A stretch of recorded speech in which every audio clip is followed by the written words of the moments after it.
നമ്മളെ തേങ്ങ. ഇതൊരു മുളച്ച തേങ്ങയാണ്. ഇതാണ് ഒരു തെങ്ങാവുന്ന മുള. ഈ മുളേൻ്റെ ഉള്ളിൽ നമ്മുടെ നാട്ടിൽ കണ്ണൂർ ഇതിന് പൊങ്ങ് എന്നാണ് പറയുന്നത്.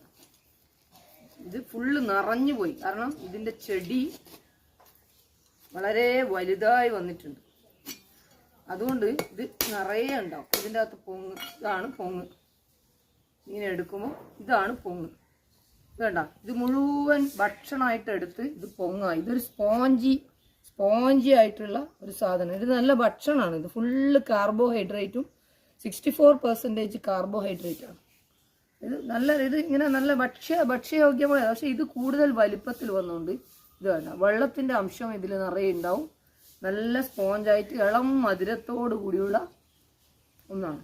ഇതിന് മധുരം കുറയും. കാരണം ഇത് വലുതായിപ്പോയി. ഇതിൻ്റെ വേണ്ട, ഇത് പോയി. ഇതാ ഇതിൻ്റെ മുള. ഇതാണ് പൊങ്ങ്.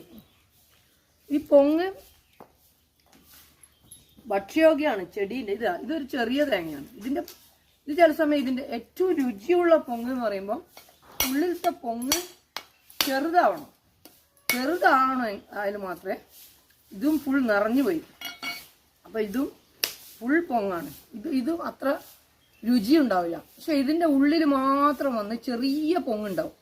അത് നമുക്കിങ്ങനെ ബൾബ് പോലെ നിൽക്കും. അതിങ്ങനെ അടർത്തിയെടുത്ത് കഴിക്കാൻ ഭയങ്കര മധുരമായിരിക്കും.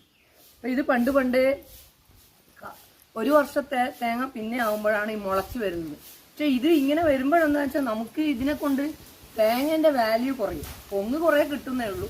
ഓക്കെ, ഇതാണ് പൊങ്ങ്.